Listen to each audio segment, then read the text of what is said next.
Yo, what's up guys, it's your boy Alien coming to you guys with a brand new video.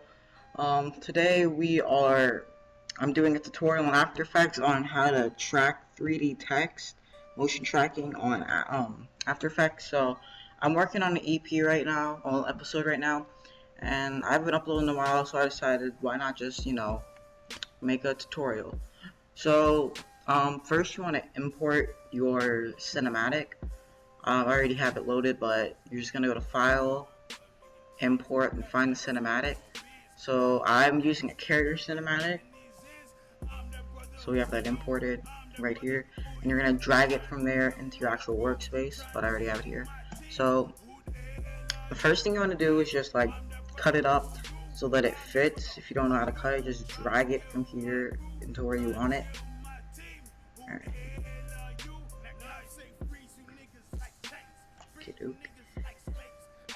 Now what first thing you want to do is make sure that the cinematic layer is highlighted, and you're going to hit Effect, Perspective, 3D Camera Tracker, and it's going to track your background. And what that does is it creates points where you can put the 3D text.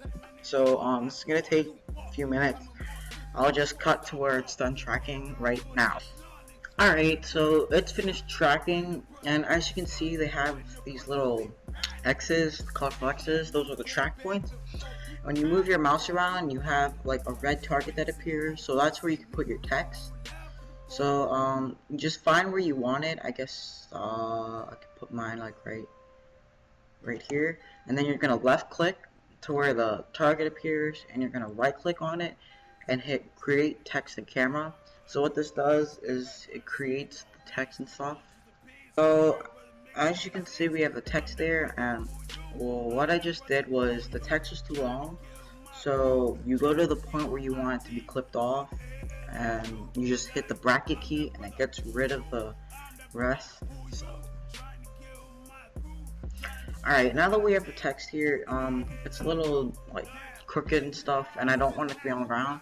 So what you want to do is you're going to click this, and you can play with the options. So if you want to change the orientation, what you're going to do is you're going to hit transform, and you can just edit the orientation. Let's see.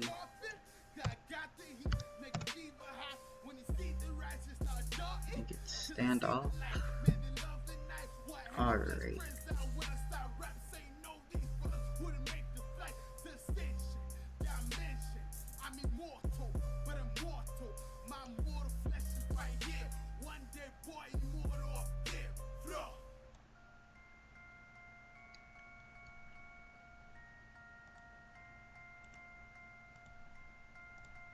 So just play with the values to get it how you want it.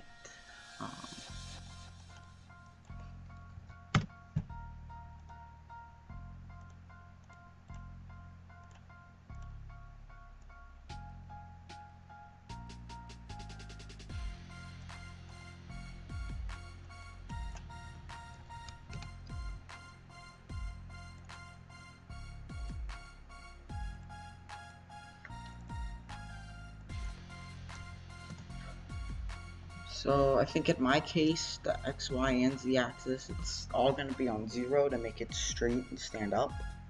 So just wait for that to load. Alright, there we go. So as you can see, we have the text here. Yeah, it's tracked. So if you want it to be 3D, what you're going to do is, also first, you're going to want to change your renderer, it's up here, to Ray Trace 3D. And what that does is it gives you your geometry options. And it also lets you have like mirrors and lenses and all that. So to do that, you're just going to click up here, and it's usually on Classic 3D. But for Ray Trace 3D, you're just going to leave everything down here the same. Just change that to Ray Trace. And then go to Options and just change the Ray Trace and call it 2. Hit OK and OK. Alright, so now we have the text here. What you're going to do for the 3D effect is you're going to go to geometry options, and you can play with these. I usually just change the extrusion depth. What the extrusion is like the thickness of it.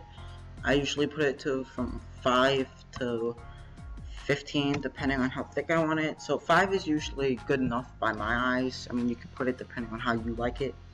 So as you can see, that's decently thick. Now I'm going to teach you 2 ways to color this. One way is you make it reflective of the environment, or the other way is you just make it a specific color. So for the first way, if you want it to be a specific color, what you're going to do is you're going to go to Layer, New, and you're going to create a new light layer. And it's going to be a parallel, and you're going to set it to the color you want. So I'm just going to keep it at this color. You're going to hit OK, and once that loads up, just wait for that to load up right here. And as you can see, the color changes, and you can also change what it says and what the font is over here. So I'm just gonna change it to episode 1, since this is the first episode of the series that I'm editing right now. Just wait for that to load up.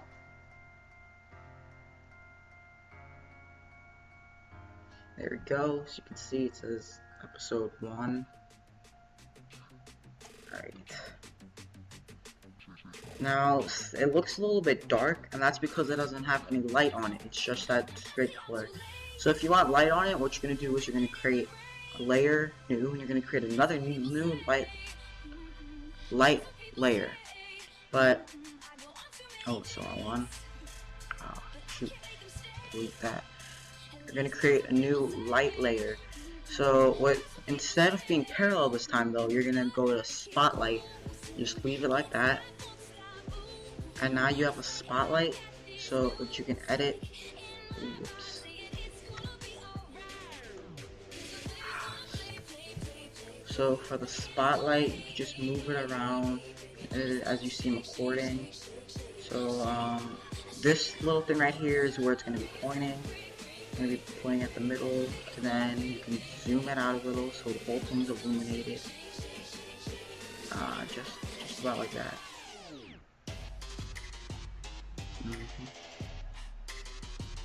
Alright.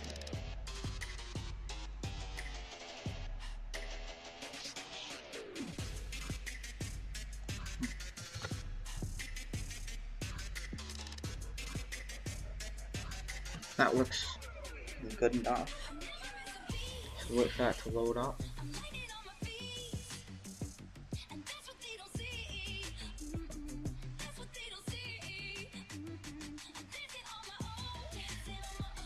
Alrighty, as you can see, the it now has that color and it has that lighting effect with the spotlight. Really hate this loading time. Alright, as you can see, like that. So now I'm going to teach you how to make it the reflective text, which is what I'm going to leave it as. So for the reflective text, if you already followed this, you just delete these two light layers. So once this loads up, it's just going to be white.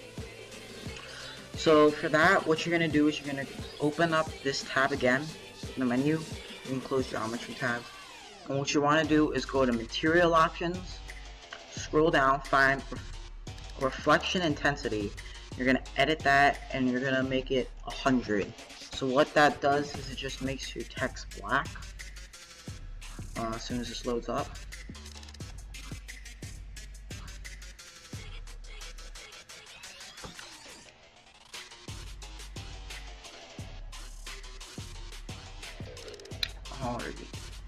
Now, I know what you're saying, it's black, blah blah blah, it's not reflecting, but what you want to do is you're going to highlight the cinematic layer, and you're going to press Ctrl D.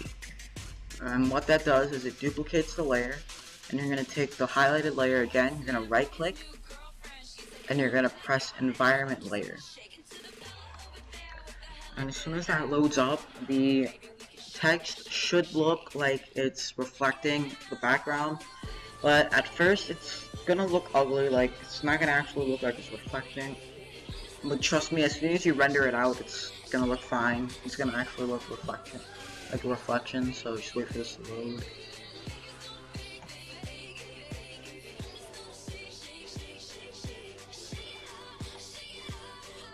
As you can see, it now has the reflection of the background.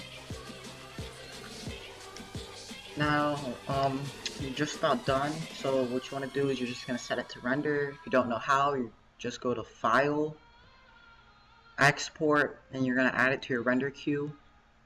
And then you can just put where you want to output it to. You can rename it, put it to your folder, and then go to your render settings, change the settings as you wish, and just hit render.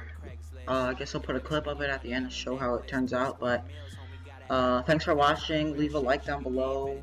This has been your boy Alien. I'll see you guys later. Peace. Friends close, keep my enemies away like they on repellent. They so jealous. I'ma do shit that just piss them off.